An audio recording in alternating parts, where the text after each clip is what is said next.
السلام عليكم ورحمة الله وبركاته. ازيكم عاملين ايه؟ يا رب تكونوا بخير. معاكم ولاء العدلي. النهاردة هعمل معاكم بانيه مقلي ومكرونة سباكيتي بالطماطم مش بالصلصة. انا مقطعة البانيه كبير كده، وفي مقطعاه اللي هو زي الستريبس.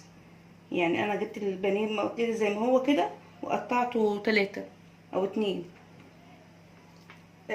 ده هعمله وده هشيله في الفريزر. ده كده البانيه. استنى اغسل ايدي ثواني.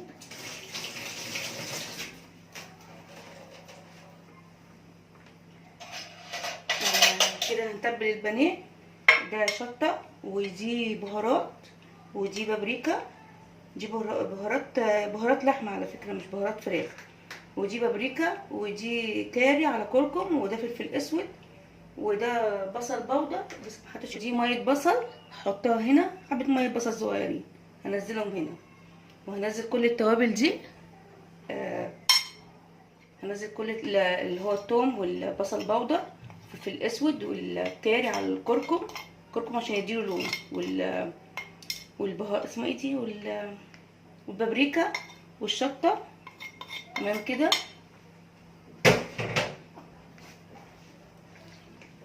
كده هحط ليمون. هشيله في الفريزر، يعني ممكن احط كده ليمونتين عشان دول كيلو. وهحط شويه خل. تمام. واحط ملح. احط شويه ملح كده.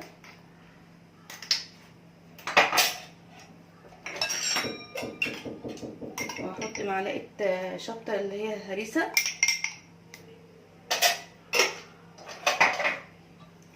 اهو كده خلاص التتبيله اهي. انا مش هقليه بالبيض البانيه، انا هعمله من غير بيض. اللي عايز يحط بيض براحته، بس انا هعمله النهارده من غير بيض.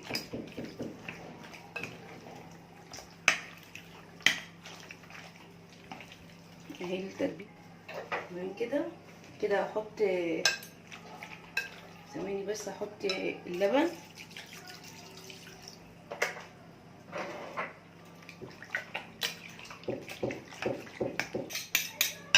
كده هعمل ايه تاني؟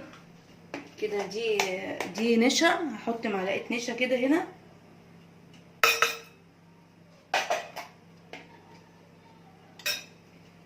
وده دقيق، هحط برضك نفس الحكايه معلقتين دقيق كده. خلاص كده.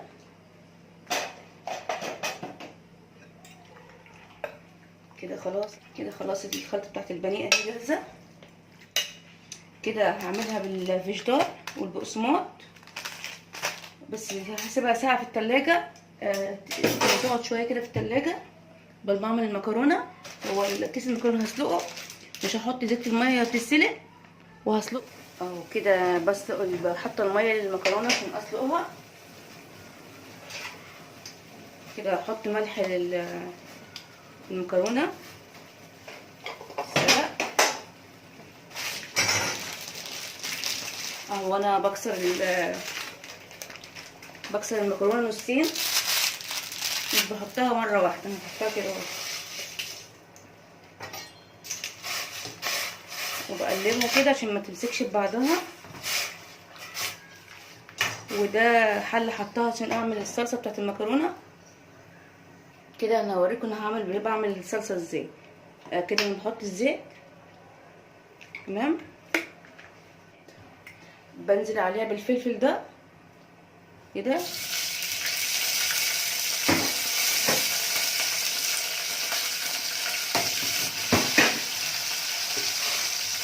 المكرونه اهي شويه صغيرين، وهنزل عليها بالثوم.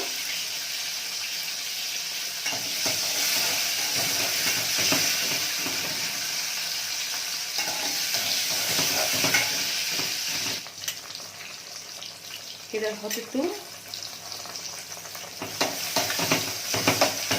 بيتحمر اهو. هحط شويه كمون كده. حطيت كده الكمون، هنزل عليها بالخل بالشكل ده كده. خلاص هحط بقى الطماطم كده اهو.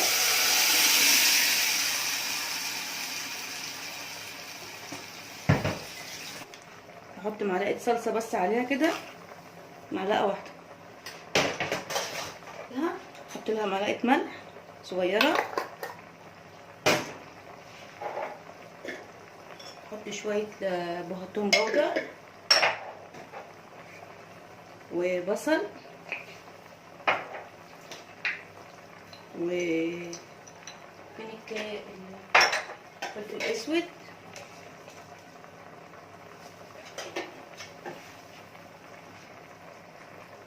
والبابريكا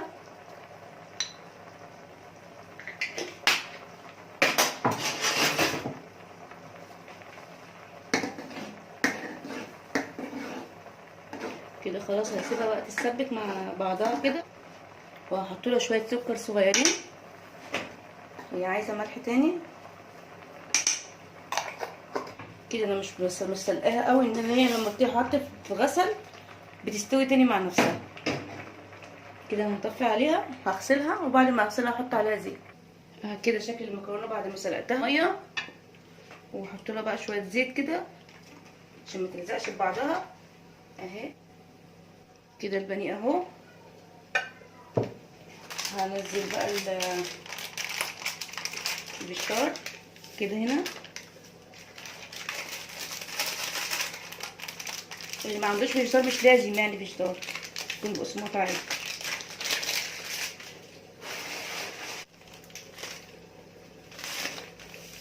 كده. هحط البقسماط بالشكل ده، وهنزل عليه بالدقيق مع دقيق عادي اهو.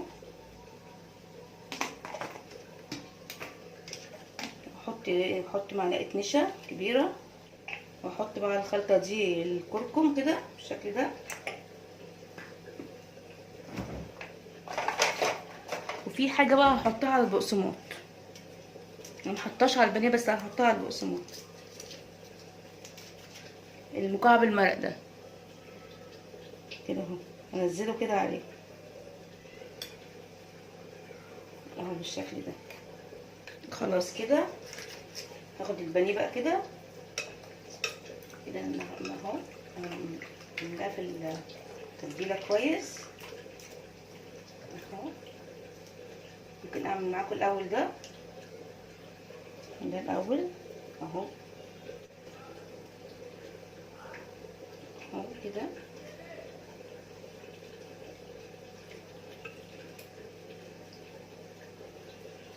اهو. اهم حاجه تضغطي عليه عشان البقسماط يمسك فيها بالشكل ده اهو. اللي هو زي الستريبس اهو كده. انا هعمل بقى التاني اللي هعمله النهارده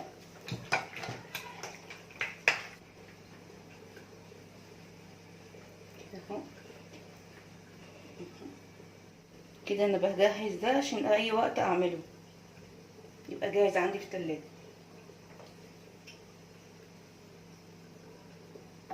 بعد كده يتنقل في اكياس، او لو عايز تحطيه في اطباق براحتك، بس هو لما بيجمد بيبقى كتير فما ينفعش يتحط في اطباق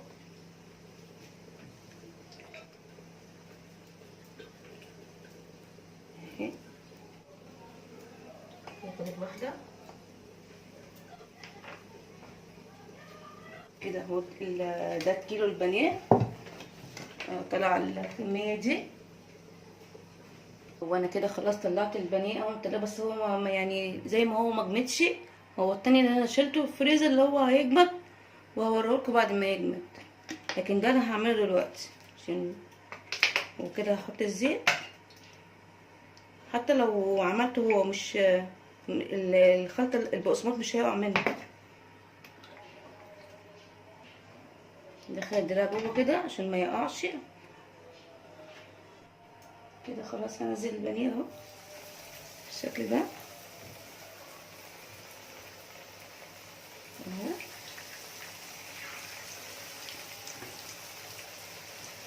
تمام.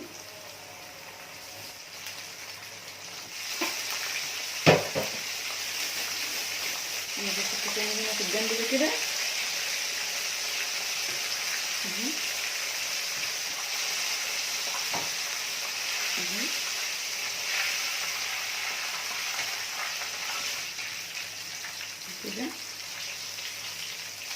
اخلص بقى التحمير وهرجع احضر الاكل معاكم.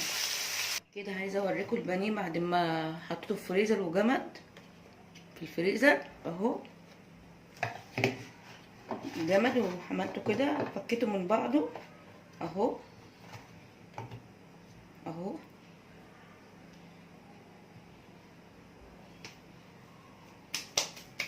بشيله كده بقى في اكياس اهو كده بقى، عمره ما هيمسك في بعضه، يعني مهما تحطيه في الكيس كده مش هيمسك في بعضه ابدا اهو.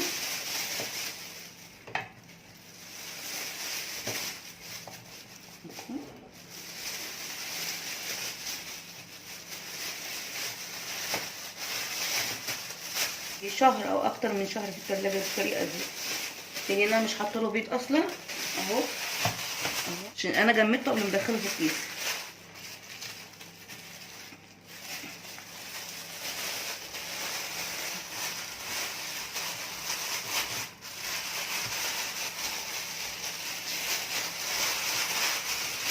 كده انا عملته اهو زي الكوكي بالظبط، زي الزلات الستريبس. هو معلهوش بيض، يعني ممكن يقعد شهر 2 في الفريزر بالطريقه دي ويطلع يتقلى وبيطلع حلو جدا وما بيمسكش ببعضه، هيفضل مفكوك كده من بعضه، هيفضل كده لان انا جمدته قبل ما احطه في الكيس اهو. هعمل ايه اهو، رجعت لكم تاني اهو. المكرونه اهي والبانيه اهو. البانيه اهو القشره بتاعته مش واقعه اهو، ماسكه ببعضها القشره مش واقعه منه. اهي المكرونه اللي عايز يحط صلصه عليها بيحط، وده البانيه، وده الطبق اللي انا بقدمه اهو.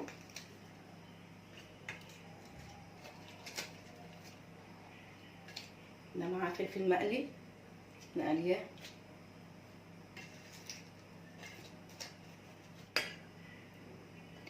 كده. انا حاطه الصلصه دي عليها فلفل اخضر، فهنزلها كده عليها اهي.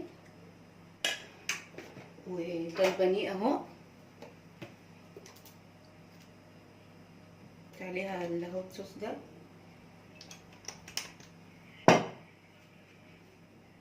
وهو كده بالشكل ده. اللي عايز يحط على المكرونه بيحط صلصه عادي. ورب تكون وصفاتي بتعجبكم، يا رب تكون بسيط.